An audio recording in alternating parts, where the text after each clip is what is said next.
डकैत ने 10,000 डिग्री की फ्लेमथ्रोवर निकाली और कैश वैन पर तीव्र हमला किया। जल्दी ही दबाव सहन न कर पाने वाला सुरक्षा कर्मी ने दरवाजा खोल दिया। जब छिपे हुए डाकू ने देखा कि समय सही है, उसने तुरंत ट्रिगर दबा दिया और उसे पश्चिम उत्तर भेज दिया। जैसे ही सभी सुरक्षा गार्ड ने अपना भोजन प्राप्त किया, दशान उत्साहित होकर कैश वैन के पास पहुंचा और पहले से तैयार किया हुआ स्टेपनी निकाला। फिर जैक का उपयोग करते हुए गाड़ी को ऊपर उठाया और चारों टायर नए में बदल दिए। इस तरह कुछ लोग लूटी गई कैश वैन को चलाकर पहले से खोदे गए भूमिगत आश्रय में ले गए। उन्होंने साफ सुथरी योजना बनाई और पलक झपकते ही सभी निशान छुपा दिए।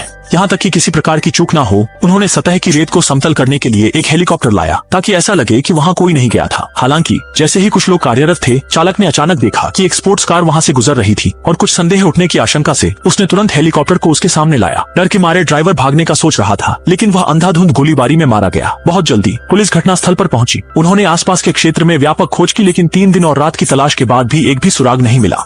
ये नहीं जानते कि कैश वैन उनके पैरों के नीचे ही है। जब पुलिस वहाँ से चली गई तो वे कैश वैन को खोलने की योजना बनाने लगे। हालांकि टाइटेनियम अलॉय से बनी बॉडी को सामान्य उपकरणों से खोलना संभव नहीं था। साधारण उपकरण बिल्कुल भी प्रभावी नहीं हो सकते, इसलिए डिक्की केवल अंदर से ही खोली जा सकती है। समझ आया कि गाड़ी के अंदर निश्चित रूप से अभी भी सुरक्षा कर्मचारी छुपे हुए हैं। फौरन ही उन्होंने गैस मास्क पहन ली और वेंटिलेशन पाइप में बड़ी मात्रा में जहरीली गैस छोड़ दी। जल्दी ही असहनीय स्थिति में पहुंचे गार्ड ने ट्रंक खोल दिया और डाकू ने यह देखते ही ट्रिगर दबा दिया। शांत अप्रत्याशित रूप से केवल बचे हुए एक या यूनियन ने फिर भी केबिन का दरवाजा बंद कर दिया। उन्हें कट्टर का उपयोग करना पड़ा, पर आधा दिन बीतने के बाद भी सिर्फ एक छोटा सा छेद बना। अच्छा था कि अपनी बांह अंदर डाल सके। उसके तुरंत बाद उसने बिजली आपूर्ति काट दी और अगले ही क्षण डिक्की का दरवाजा धीरे धीरे खुल गया। हालांकि इस समय अंदर का या यूनियन अत्यधिक डर के कारण अंडा निगलकर आत्महत्या कर लिया। जब दाशान ने धीरे धीरे तिजोरी खोली तो पाया कि इसमें सिर्फ अनगिनत नोट ही नहीं बल्कि मूल्यवान सोने की छड़ें भी भरी हुई थी। इस तरह एक चौंका देने वाली चोरी की कार्रवाई पूरी हुई।